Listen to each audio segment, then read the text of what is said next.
To take notes or not to take notes?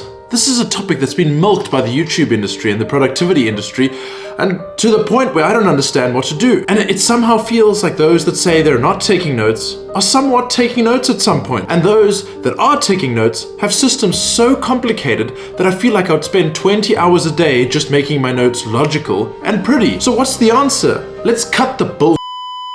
Hey guys, welcome back to another video. My name's Andreas and I'm a fourth year medical student at Riga University. The age-old debate, do I take notes or don't I take notes? I'm going to take you along on the journey of how I stopped taking notes and why I now almost never take notes in medical school. What is the point of taking notes? Now, if you don't have a really quick answer to this question, then maybe it's time to stop taking notes. But that's not all doom and gloom when you're taking notes. Let's talk about 3 quick benefits of taking notes before we completely hate on taking notes, and see if we can maybe replace these benefits with less effort and more effective work without taking notes. Reason 1 for taking notes. There is some form of retention. Now the research shows that it isn't much retention, and for a very distinct small population of the world, we see that the taking notes and summarizing work is actually really effective. And the chances are that you're that person, even though you're telling yourself you're that person, is really low. Benefit number 2, there is definitely some form of merit in having complicated processes simplified in your own words. Now, that is probably one of the biggest benefits of taking notes, but there are so many methods that we can sort of get rid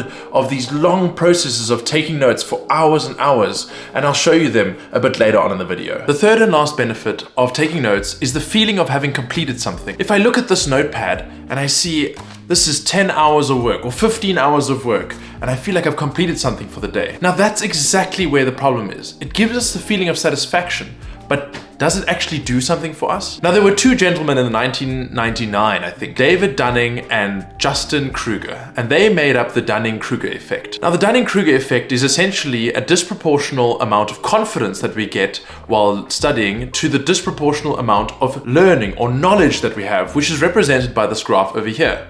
We initially see a huge increase in our confidence while we don't really see an increase in knowledge that much. And this rarely comes about or is really obvious in techniques and study techniques that aren't particularly effective. Summarizing, rewriting, and taking notes is one of those techniques. So let's jump into why we shouldn't take notes and we can use our time more effectively to study in different methods that'll get us where we want to be. So let's do a bit of time travel as to why most of us start our lives off summarizing work and making notes. Well, I remember when I was in primary school and then in high school that I was continually taught that repetition of writing out summaries and continually writing notes and summarizing further, or just blanketly writing out the textbook, taught me how to remember things. And I've now realized that that is utter madness, and I do hope that times are changing and that we're starting to teach the young people not to do this, because it's an enormous waste of time if we look at the research. So while note-taking will actually get you somewhere, I like to compare it to a sports analogy that I quite enjoy. Imagine you are at the start of the Tour de France cycling race, and you arrive with a pair of running shoes without a bicycle. Yes, you will finish the race at some point. Now the pros do the race in 3 weeks, and I'd imagine that you would take somewhere around 3 to 4 months. And if you imagine, yes, you did get to the finish line, but you're 3 or 4 months after the professionals. So while I say that you still will get to the finish line, why don't we save some time?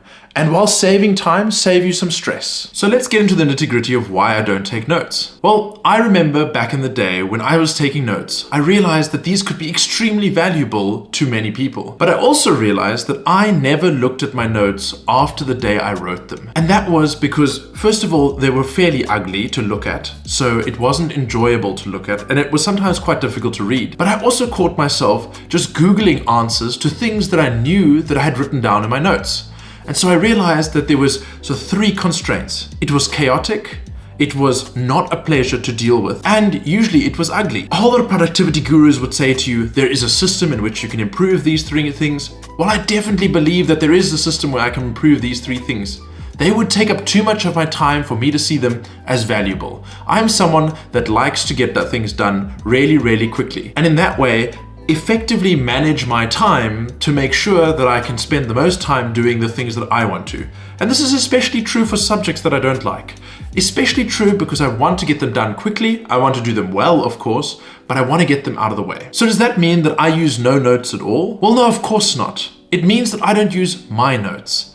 And I like this saying that I learned many years ago There is nothing new under the sun. If you are a student that has struggled with something very specific, you must imagine that the last 100 years probably the students have struggled with the exact same problem. So there are resources out there and there are people that have dedicated their lives into making a lot of information a whole lot more palatable. So what is this more palatable information? Well, it's the internet. It's books, it's libraries, it's all these types of information. Go look for targeted resources. If you feel like your lecture, for example, on ECGs is not particularly good and it's not working for you, then find a place where someone will teach it to you properly. I remember that I struggled with ECGs in the beginning, like most students do, and I realized that the explanations I was getting were just not explanations that were working for me. So I remember dealing with somebody called Zach from Ninja Nerds, which is a worldwide hero to people in the medical industry, and I look at YouTube having taught me the real nitty-gritty of ECGs, and a website called Live Life in the Fast Lane. So get out there and look for resources that are specifically made to teach students and specifically made to teach people that struggle with these types of things. There is nothing new under the sun. Every problem you're experiencing has been experienced by somebody, and normally they've made a solution to this. The next issue I found myself struggling with was while taking notes in class, I lost the plot. While I sat there and looked at my computer and I thought, wow, what a good reason or what a good thing to write down, I realized that once I focused a little bit on writing it down, when I looked up again, I didn't know where on earth the teacher was. And out of experiencing this many, many times, I can tell you that catching up during a lesson, when you've even missed maybe 1 or 2 minutes of something very important, is near impossible. So I realized I need to somehow mitigate the want and need to take notes before I get to class. Now, what does that mean? It means, unfortunately, that the time you would be spending taking notes, you should be spending time preparing for the lecture. Now, you have to arrive at each class prepared. Otherwise, you cannot utilize the teaching time that is available to you. If you have a good understanding of what is going on in class, it's a time in which your brain has the opportunity to ask relevant questions. And now, we all grew up and went through university with the idea of there are no such things as stupid questions. Well, let me drop a bomb on you. Of course there are stupid questions. There are so many stupid questions, but there is no such thing as a question too simple. Make sure that you use the opportunity to refine the simplicity in your head. If you feel like something is too complicated, have a discussion with the teacher to simplify the question down, simplify the process down to a system that you can understand. Don't ask questions that are not relevant. These are stupid questions, and I see them happening way too much in my environment. So we need to make sure that we are prepared for the class to utilize the person in front of you, the expert, not just to listen to them continuously. We can use YouTube and we can use our pre-recorded lectures to prepare for something, but prepare for it that you know what's going on. Now hang on. This preparing for lectures, that is also not a call to take on notes. That is a call to prepare effectively. And I'm going to jump into a small little diagram that is going to teach you how to prepare effectively. You might have heard someone called Richard Feynman, a very, very, very famous scientist. Now, he made up the Richard Feynman, or known as the Feynman technique, to studying and learning something. Let's talk about Feynman's technique of learning. So we have step 1. Step 1 is pick a topic. Obviously, this topic is going to be given to you by the lecture. Maybe it is a biological process, maybe it's a specific type of disease or mechanism that you have to learn. Study this mechanism and inform yourself very well about this mechanism, making sure that your end goal is to be able to explain this mechanism to somebody. Right, your next step in Feynman's technique is explain the process or the mechanism to yourself or to somebody else. I best suggest that if you do explain it to yourself, make sure you explain it out loud so that you can admit the mistakes you make. Should you make any mistakes or you get stuck along the way, you can move on to or move back to your source material, the reference material that you used. It might be the lecture, it might be a website, it might be a textbook, whatever it is, make sure that you go back to your source material and pick up your mistakes. If you then have finished looking at your source material, put it away again and try and figure out if you can explain it once again. And you stay in this process, in this looping process, until you can explain the process to yourself or to somebody. Right, and the last step, which is step number 4 in Feynman's technique, is simplify your language and make analogies. Now, the idea over here is to find a point at which you could explain this to a fifth grader. Now, this might sound like an impossible task, but it is possible with simple language to explain anything to anybody. And your goal is to simplify all your tasks down to this. Now let's approach the last problem of not taking notes. I need a summary to refer to when I'm studying. Well, since we concluded that most of us don't look at our summaries that we make in the first place, we need to find alternative resources for these exact summaries. Every university provides you with resources, and in all these resources, a good 80% of them really suck, at least for me. And 20% of them are really good. So in the beginning, yes, there's a teething process where you have to figure out what resources are really good for you. Now, I remember in pre-clinics, I mainly used YouTube, specifically Ninja Nerds and Khan Academy, to understand a whole lot of principles and processes. Now, of course, my whole education is not completely based off YouTube. It's based off a combination of people teaching me on YouTube, some really targeted books that are targeted to a problem that you're experiencing. First experience the problem, then buy the book. I remember that I really struggled to visualize biochemistry, and so I bought an illustrative book that teaches me illustratively how biochemistry works. I remember the next problem I had was in physiology. Now, Guyton and Hall, this is a very famous book, is an extremely good book to learn physiology. So with the help of my lectures, with the help of my teachers, YouTube and this book, I figured out how I'm going to study effectively.